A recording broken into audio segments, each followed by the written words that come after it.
Well, it will be the matter of the perfect crime, of the murder of the real, and of the radical illusion. All in the same. Murder of the real, or perfect crime, it resonates a little like Nietzsche's famous phrase proclaiming the death of God. But this symbolic murder of God in the 19th century was going to change the destiny of things. In the perfect crime, it's no longer a question of God, but of the reality. And it is no more a symbolic murder, but an extermination. Extermination means exactly the same as for the Nazi extermination camps.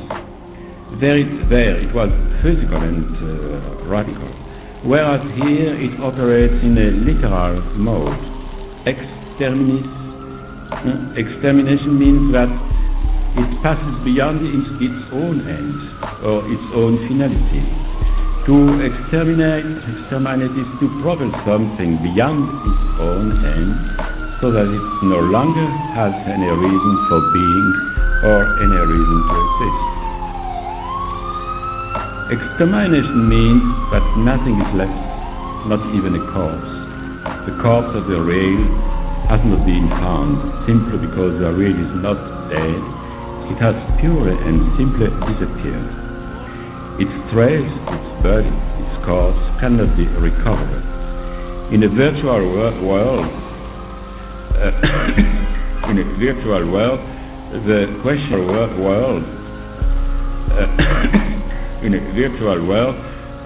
question of the real, of the reference, of a subject, of liberty, can no longer even be posed. All of this refers to Elias Canetti when he says that beyond a certain precise point in time, history has no longer been real. Without realizing it, human existence as a whole suddenly escaped from reality. From that point on, nothing of what happened has been true, but we can in no way have an idea of it. Our task and duty now would be to recover this point, and as long as we cannot do it, go on in the actual way of destruction. What can be said of this blind point of reversal, where nothing is either true or false any longer, and everything floats indiscernible between cause and effect, between origin and end? Is it reversible or irreversible? Can we move back to this point where the line of history has broken and where we were projected to the other side of the mirror? Who knows? Nobody. But by reality I mean the principle of reality and the whole system of values connected with it. The real as such presupposes an origin, an end, a past, future, a continuity, a chain of causes and effects, a rationality. No real exists without these elements, and the vanishing of the real is the dislocation of all this configuration, of this constellation. Of course, I anticipate a little. In fact, this perfect extermination could only be achieved if the processes of virtualization were fully realized.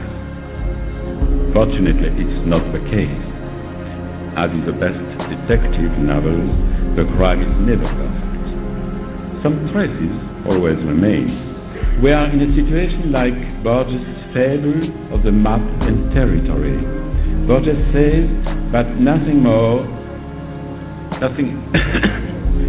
remains but fragments of the map scattered throughout the space of the territory. Now we must invert the phrase and say there is nothing left but a map, in other words, the virtual abstraction of territory, and on this map some fragments of the real are still floating and drifting. Thus there is no cause and no victim either, And as for the presumed murderer of this perfect crime, it's a total mystery. The murder can be imputed to anyone. Not any subject of the murder can be identified.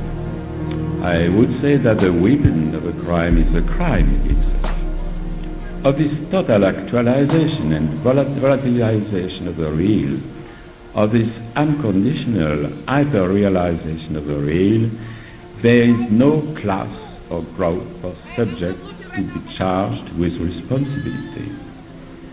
Seemingly irreversible, this process is what we call progress or rationalization of things, simply becoming exponential and in some way chaotic. As for knowing why we go on irreversibly towards this expiration date, we must suppose, for example, that the whole human species has devoted itself to a sort of automatic writing of the world, where the human subject as such disappears. In this automated and operationalized virtual reality, the subject no longer has any functional or critical incidence. It can vanish without the world taking account of it. It becomes a useless function, just as the sex function in clothes. As all traditional functions, subjective, critical, political, sexual, social, economic, moral, become useless in a virtual world. They survive only as emblematic or simulating function, as fake or alibi. Once again, this can be said only by anticipation of a system pushed to the limit. That means that it's not yet realized, but only virtually realized. This process, however, this progress of our technologies seem irreversible, expanding today without constraints, for example, in what's called the information highways, what we could as well call the highways of disinformation, of course. It seems like a huge and irresistible collective compulsion driving our spaces toward the point of an unconditional realization of reality. We are involved in a gigantic countdown, the finality of which remains unknown, since we have already passed beyond the end. In some way, this is related to what I have called the extreme phenomena.